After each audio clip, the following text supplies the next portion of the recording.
Hello मेरे प्यारे बच्चों, मैं हूं सीए पराग गुप्ता और आज से हम शुरू करने जा रहे हैं इस वीडियो सीरीज को जिसमें हम आपके साथ आपके फाइनेंशियल मार्केट्स मैनेजमेंट सब्जेक्ट की पूरी तैयारी करेंगे। और खासकर ये पूरी सीरीज हमारे क्लास 11th के बच्चों के लिए रहने वाली है। अब ये सीरीज शुरू कर रहे हैं। इस सीरीज की हमारी आज की ये पहली वीडियो है, तो कुछ बातें हमें और आपको दोनों को पता होनी चाहिए। सबसे पहली बात मेरे प्यारे बच्चों कि ये सब्जेक्ट आपके लिए सभी के लिए बहुत टेक्निकल सब्जेक्ट है, जैसा कि आपको मैंने सब्जेक्ट ओवरव्यू में बताया था। लेकिन हम इस सब्जेक्ट को आपको जब पढ़ाएंगे तो इस तरीके से पढ़ाएंगे कि सारी बातें बहुत ही सिंपल भाषा में समझ आ जाए। अब सबसे बड़ी प्रॉब्लम आती है कि इसका जो मटेरियल है, जो एनएससी एकेडमी का है, जो आपके स्कूल से भी शायद आपको दिया गया होगा, वो आम बच्चे के लिए समझने के लिए बड़ा टेक्निकल होता है। उसका फ्लो ऑफ द कंटेंट जो है वो कई बार मिक्सचर में रहता है, हमें समझ नहीं आता। तो मेरी पूरी कोशिश रहेगी कि मैं सारी चीज़ें सिंप्लीफाइड तरीके से सरल भाषा में आपको समझाऊंगा। अब लेकिन उसके लिए बस आपको मुझसे दो प्रॉमिस करने हैं। और पहला प्रॉमिस तो है, मुझे पता है आप जरूर करेंगे, कि भाई वीडियोस को प्लीज प्लीज प्लीज जरूर शेयर कीजिए। मैं नहीं कह रहा चैनल सब्सक्राइब करने को, बिल्कुल मत करना, लेकिन वीडियो को जरूर शेयर करना, क्योंकि एफएमएम आप जानते हो बहुत ही लिमिटेड स्टूडेंट्स हैं जिनको पता है कि कहां से पढ़ना है, कैसे पढ़ना है, और कोई भी इसके बारे में नॉलेज देने वाला नहीं है। राइट।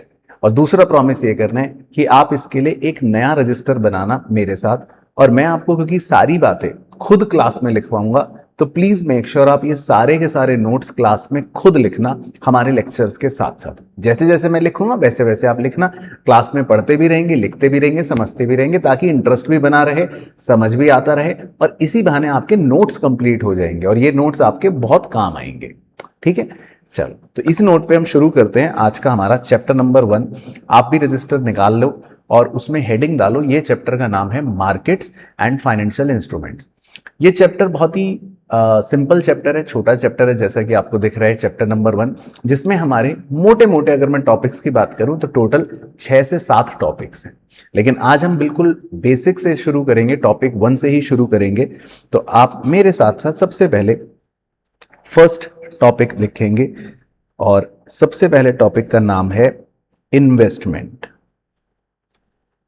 यानी कि इन्वेस्टमेंट क्या है, इसके बारे में क्या होता है, सब कुछ हम सीखेंगे स्टेप बाय स्टेप। तो सबसे पहला पॉइंट आपको लिखना है इन्वेस्टमेंट। चलो एक कहानी की शुरुआत करते हैं आज आपको, और इस कहानी में मैं अपने आप को ही किरदार बना लेता हूं। अब मान लेते हैं कि मैंने कुछ पैसे कमाए, जिसको अंग्रेजी में हम कहते हैं इनकम। तो मैंने 1,000 रुपए कमाया। अब हर व्यक्ति जो भी पैसा कमाता है, माना जाता है कि वो अपने पैसों का, अपनी इनकम का दो ही काम करेगा। क्या? या तो वो अपनी इनकम से खर्चा करेगा। मान लेते हैं उसने अपनी इनकम से 500 रुपए खर्च कर दिए किसी भी वस्तु को खरीदने के लिए, और जो पैसा वो खर्च नहीं करता उसको हम कहते हैं बचत, और अंग्रेजी में कहते हैं सेविंग्स। तो 500 रुपए वो बचा लेगा। अब यहीं से सारा खेल शुरू होता है, और ये आप भी मेरे साथ साथ बनाते रहना बच्चों, मेरी रिक्वेस्ट है। ये सारे डायग्राम, ये सारी बातें तभी आपके समरी नोट्स कह लो, रिवीजन में हेल्प करेंगे, क्योंकि सारी कहानी हमारी यहीं से शुरू होती है, इस बचत से। यानी कि आप अपनी इनकम में से सबसे पहले कुछ खर्च करने के बाद जो बचा लेते हो, जिसको हम कहते हैं सेविंग। अब वो सेविंग अगर आप अपने तकिए के नीचे रखकर सालों साल बस भूल जाओगे, तो वो बेचारा 500 रुपए का नोट एज इट इज पड़ा रहेगा। कुछ समय बाद पुराना हो जाएगा, हो सकता है कुछ समय बाद फट जाए। तो हम क्या करते हैं, अब आओ मुद्दे की बात पर। तो अब मेरे साथ लिखो। तो आपको पता है इन्वेस्टमेंट किसे कहा जाता है, इन्वेस्टमेंट की डेफिनेशन क्या है? तो इन्वेस्टमेंट की डेफिनेशन लिखो कि इट इज द सेविंग, ये वो बचत है, which is used, which is used to get returns in the future. ये वो बचत है जो हम इस्तेमाल करते हैं क्या प्राप्त करने के लिए, रिटर्न्स प्राप्त करने के लिए। रिटर्न्स को हाईलाइट कर देता हूं, भविष्य में। तो इन्वेस्टमेंट का मतलब होता है, हिंदी में कहते हैं निवेश, यानी कि हम अपनी बचत को तकिए के नीचे नहीं रखते, हम अपनी बचत को भविष्य में कुछ हमें रिटर्न मिले इस प्रकार से मतलब रख देते हैं, उसी को इन्वेस्टमेंट कहा जाता है। तो इन्वेस्टमेंट का मतलब है कि ये हमारी सेविंग है जिससे हम भविष्य में क्या प्राप्त करेंगे, कुछ रिटर्न प्राप्त करेंगे। रिटर्न क्या होगा वो भी थोड़ी देर में समझाऊंगा, ठीक है। तो ये हमारी इन्वेस्टमेंट होती है। अब इसके नीचे कर्ली ब्रैकेट बनाते हैं, क्योंकि हमें यहां पर तीन बातें पता होनी चाहिए इन्वेस्टमेंट से रिलेटेड। क्या है वो तीन बातें? पहली बात तो है, पहला एरो डाल के आप लिखो वाई, कि सर इन्वेस्टमेंट करनी क्यों है, वाई वन शुड इन्वेस्ट, है ना भाई, क्यों करें सर, बच्चा कह रहा सर मैं क्यों करूं। दूसरी व्हेन, कब करें सर, इन्वेस्टमेंट कब करनी चाहिए सर, भाई पहला है क्यों करें और दूसरा है कब करें, है ना, व्हेन। और तीसरा है सबसे इंपॉर्टेंट कि भाई इन्वेस्टमेंट करने से पहले हमें किन बातों का ध्यान रखना है, what care one should take before investing. तो इन्वेस्टमेंट के अंदर हमें तीन बातों के बारे में चर्चा करनी पड़ती है। पहला है व्हाई, क्यों करें इन्वेस्टमेंट, दूसरा है व्हेन, कब करें इन्वेस्टमेंट, और तीसरा है व्हाट केयर, भाई किन बातों का ध्यान रखें इन्वेस्टमेंट से पहले। आओ इस पे चर्चा करते हैं। तो सबसे पहले वाई की बात करते हैं कि भाई इन्वेस्टमेंट क्यों करनी चाहिए। तो देखो वैसे तो बहुत ही सिंपल सिंपल इसके कॉमन सेंस वाले आंसर हैं। आप बच्चे अपने घर में भी देखते होंगे, आपके पापा मम्मी पैसे कमाते भी होंगे, जॉब करते होंगे, तो वो कुछ पैसे देखो बचाते भी होंगे। अब मम्मी हैं पापा हैं, वो सारे पैसे बचाने के बाद ऐसा तो नहीं कि तकिए के नीचे रखते होंगे। हो सकता है आपके पापा कुछ पैसे बैंक में रखते हो सकता है आपकी मम्मी भी कुछ पैसे बैंक में रखती होंगी।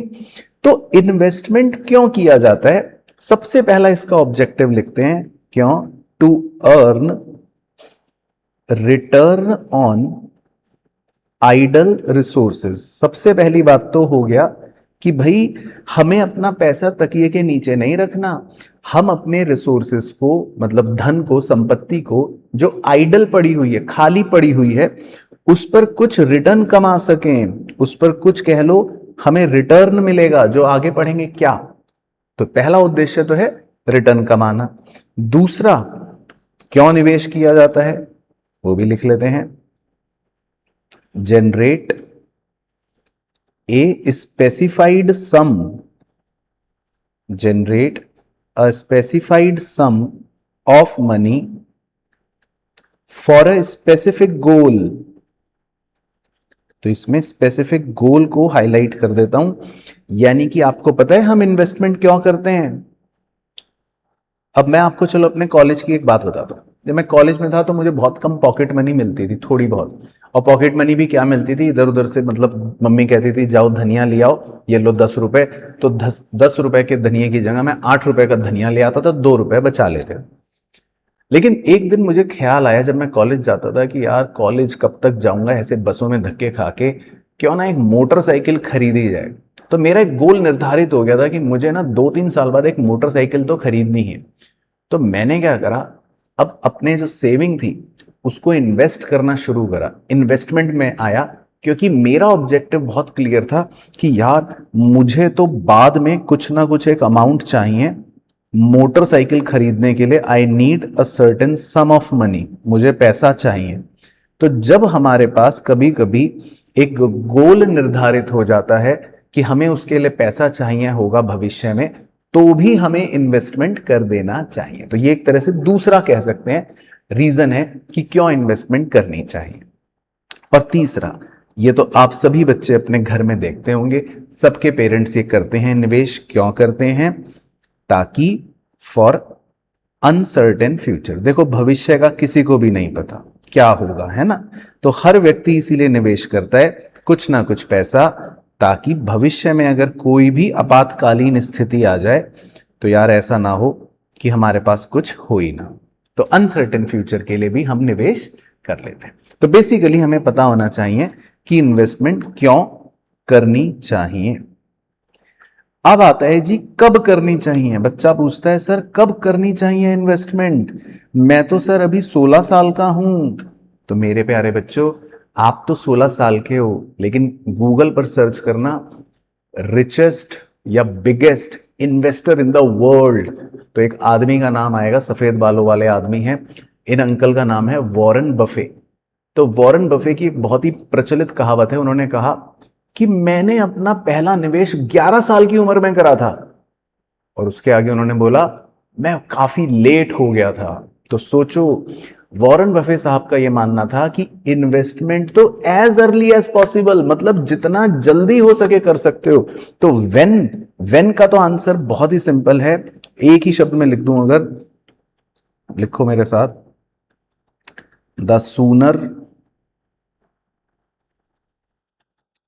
One starts investing the better.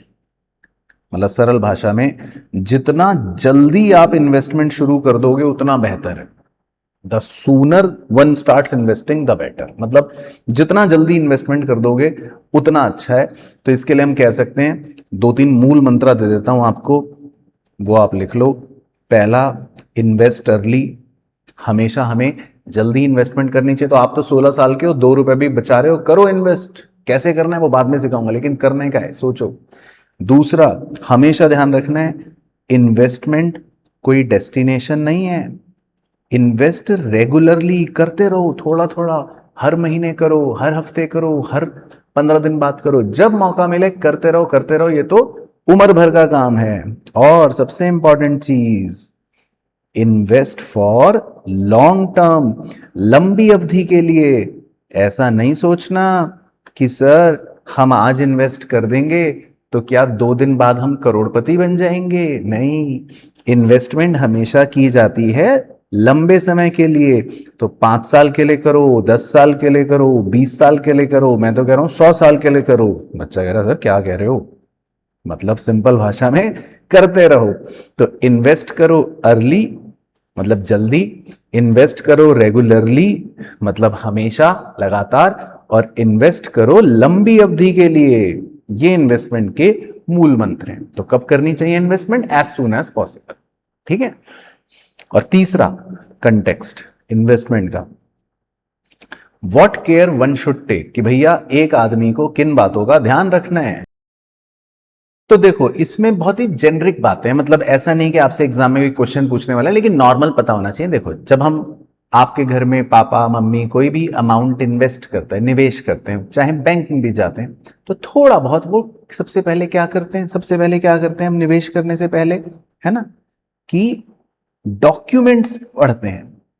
यानी कि कभी भी जब आप निवेश करो उससे पहले किन सावधानी का ध्यान रखना है, डॉक्यूमेंट्स जरूर पढ़ना है कि भैया ये जो निवेश है इसमें मतलब हमारी सारी एक्सप्लेनेशन है या नहीं। डॉक्यूमेंट्स एक्सप्लेनिंग इन्वेस्टमेंट, उसमें लिखा होना चाहिए।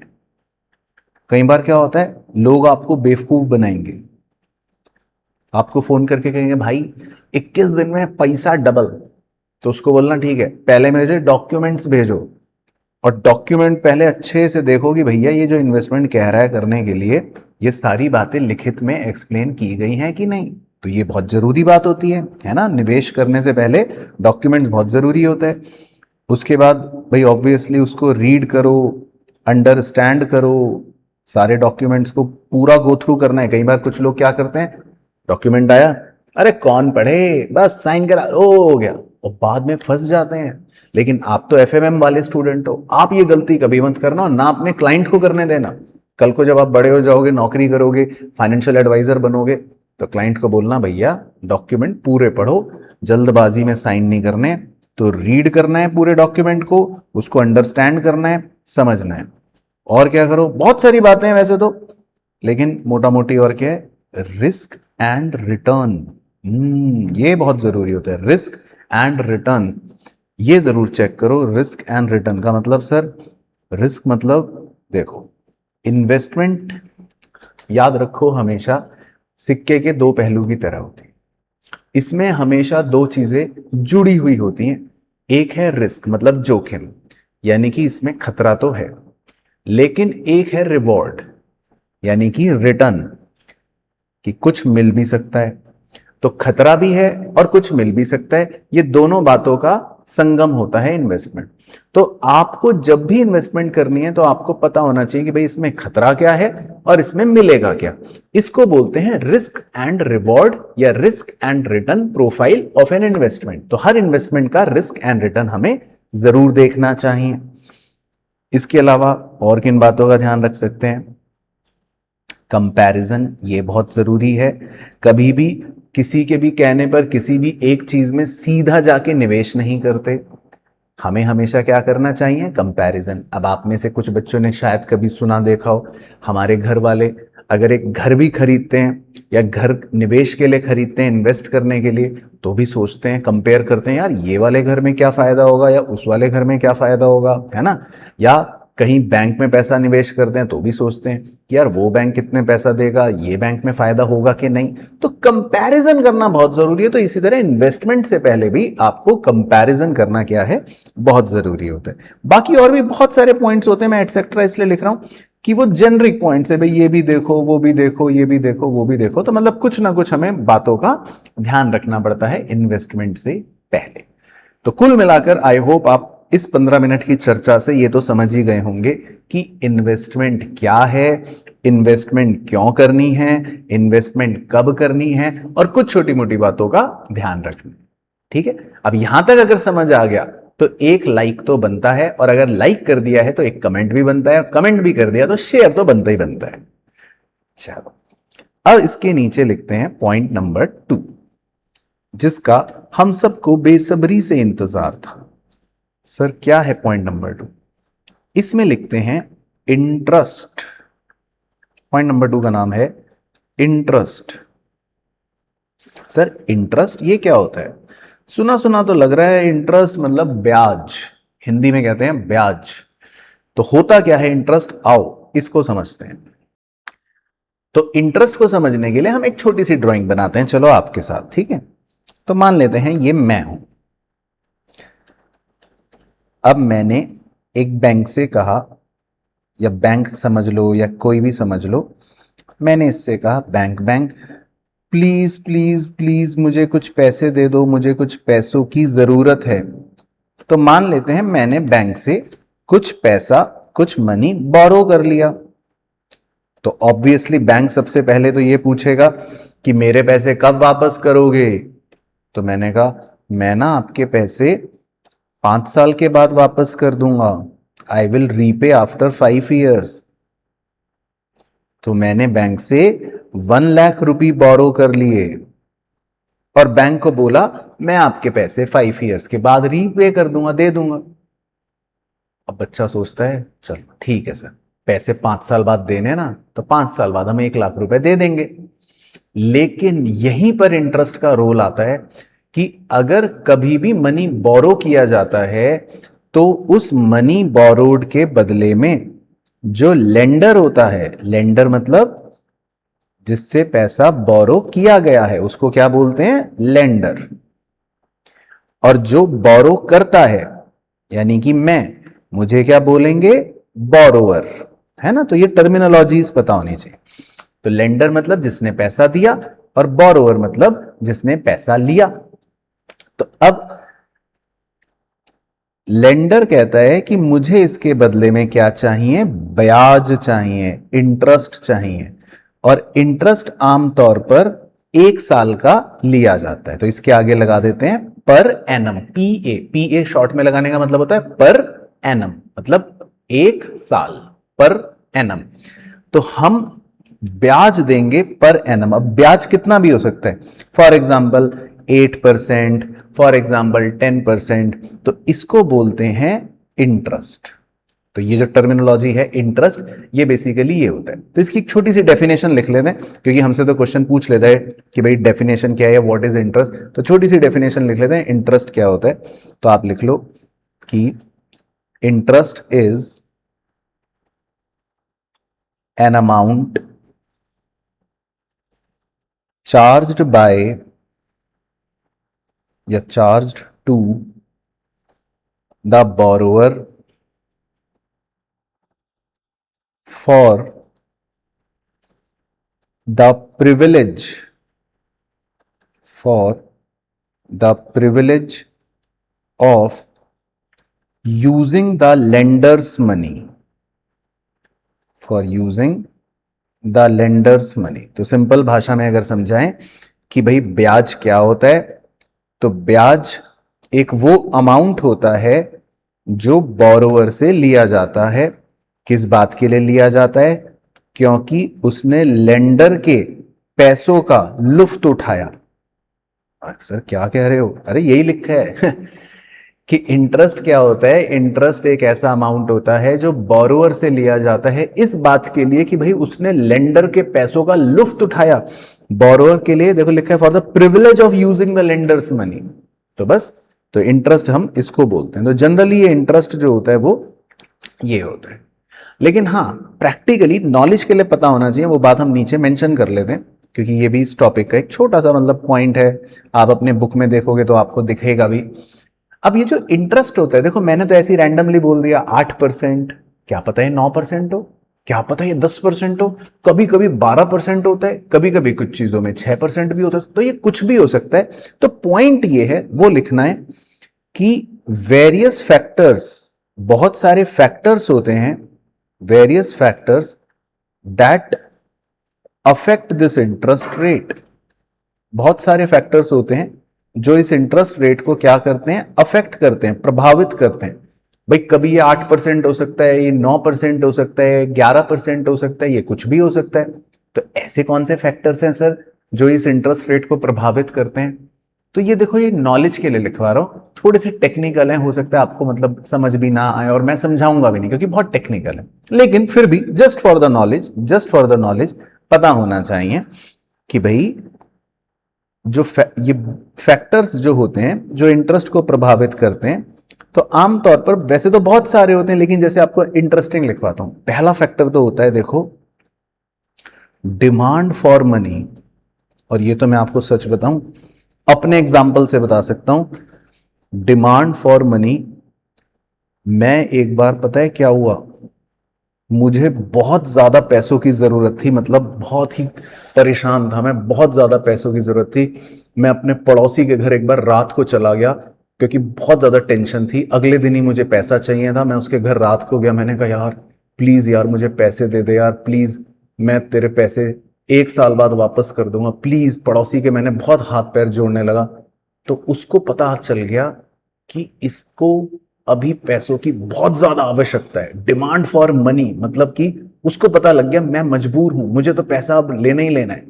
तो पता है उसने क्या बोला? कह रहा है ठीक है मैं पैसे दे दूंगा, लेकिन कह रहा है मैं 20%, 20% इंटरेस्ट लूंगा। मतलब उसने 20% इंटरेस्ट लिया, सोचो।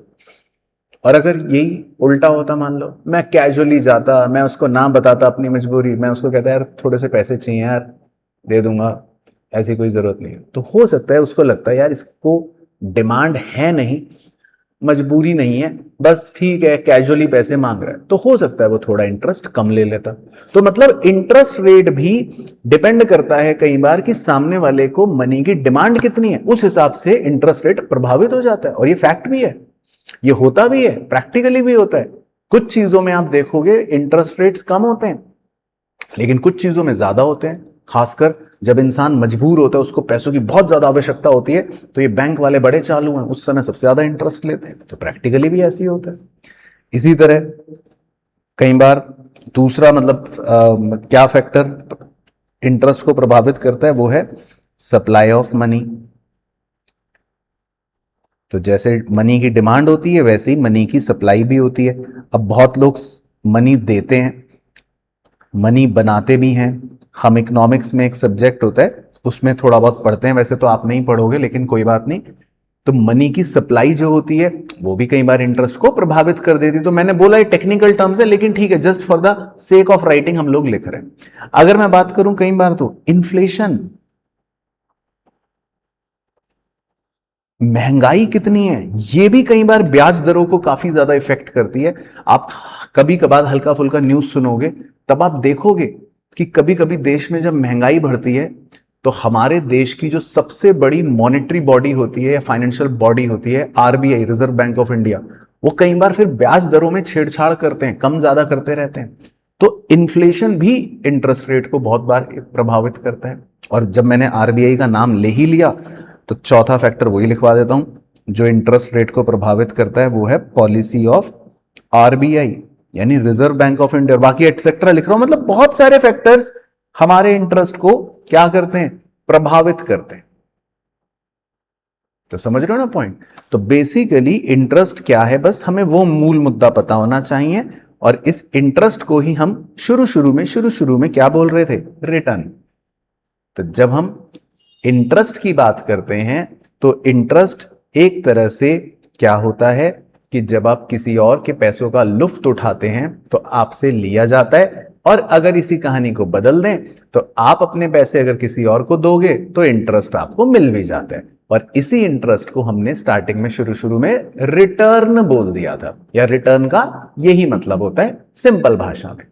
और इंटरेस्ट अगर पूछे बाय चांस कि कौन से फैक्टर से इफेक्ट होता है, तो ये इन सब कुछ चुनिंदा फैक्टरों से और बाकी एटसेट्रा और भी फैक्टरों से इफेक्ट हो सकते हैं। तो ये हमारा होता है इंटरेस्ट।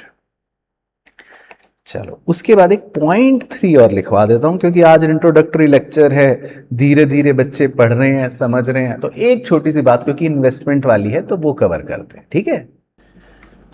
अब पॉइंट नंबर 3 में आपको क्या लिखना है मेरे साथ, फिर आपको बताता हूं क्या है ये।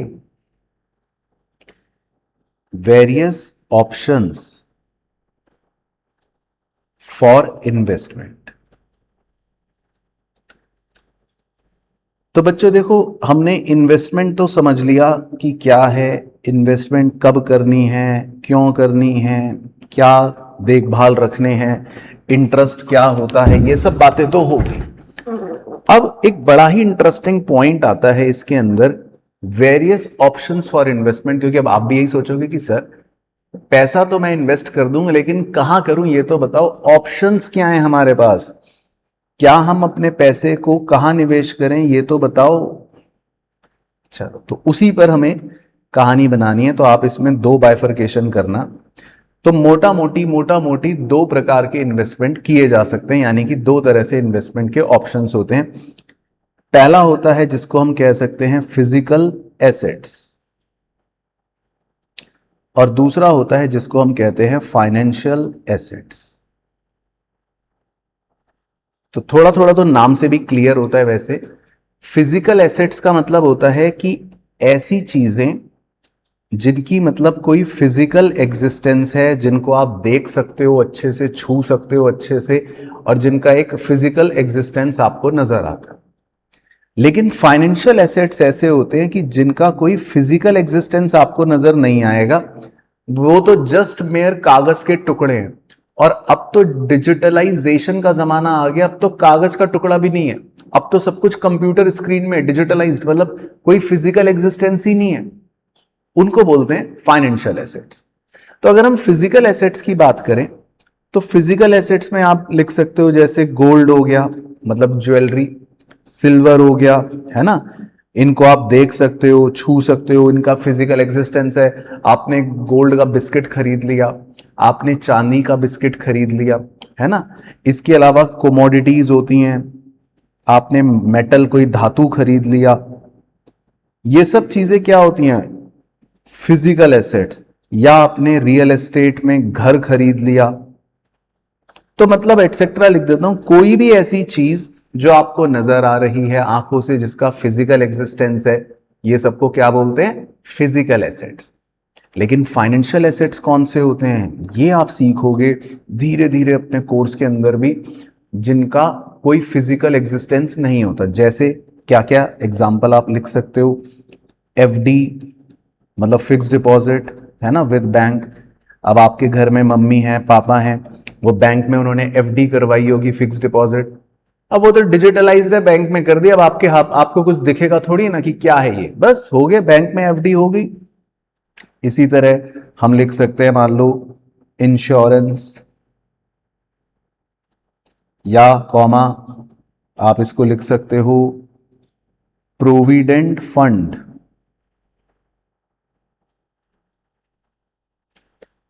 अब बहुत सी इंश्योरेंस पॉलिसियां होती हैं, इंश्योरेंस कंपनी को हम पैसा देते हैं, अब वो क्या है, वो एक कागज का टुकड़ा दे देती हैं, और अब आजकल तो वो भी नहीं देती, सब कुछ आपके ईमेल पे भेज देती हैं, डिजिटलाइज हो गया। या प्रोविडेंट फंड भी होता है, कभी कभी हम सरकार के पास अपना पैसा जमा कर देते हैं, सरकार एक हमें ईमेल पे रिसिप्ट भेज देती है। तो ये सब इन्वेस्टमेंट ऐसी हैं जिसमें कोई फिजिकल एग्जिस्टेंस नहीं है, इनको बोल देते हैं फाइनेंशियल एसेट्स। और अगर बात करूं एग्जांपल, तो शेयर्स, आप किसी कंपनी का शेयर खरीद लेते हो, ये हम पढ़ेंगे आगे चल के। डिबेंचर्स या बॉन्ड्स एटसेट्रा, ये सब चीजें हम पढ़ेंगे अपने सिलेबस के अंदर, ये सब फाइनेंशियल इंस्ट्रूमेंट्स होते हैं। तो बेसिकली मूल डिफरेंस ये है, जिन चीजों का फिजिकल एग्जिस्टेंस है, जिनको आप देख सकते हो, छू सकते हो, वो फिजिकल एसेट्स हैं। लेकिन जो आजकल आप देख नहीं सकते, छू नहीं सकते, सब कुछ कंप्यूटराइज्ड है, डिजिटलाइज्ड है, उनको हम फाइनेंशियल एसेट्स बोल देते हैं। हाँ, निवेश दोनों जगह पर हम कर सकते हैं। अब ये जितने भी निवेश की हमने बातें करी, इनको समय के हिसाब से दो मेन कैटेगरीज में डिवाइड कर दिया जाता है। तो आप इस पूरे को करली ब्रैकेट में कवर करो, और इसके नीचे भी दो बाइफरकेशन करना, यानी कि जो भी हम निवेश की बात कर रहे हैं, जो भी हम इन्वेस्टमेंट की बात करते हैं, उसमें समय के हिसाब से, टाइम के हिसाब से उसको जनरली दो कैटेगरीज में डिवाइड कर दिया जाता है। क्या है वो दो कैटेगरीज, लिखे मेरे साथ। पहली कैटेगरी को बोलते हैं शॉर्ट टर्म इन्वेस्टमेंट, और दूसरी कैटेगरी को बोलते हैं लॉन्ग टर्म इन्वेस्टमेंट।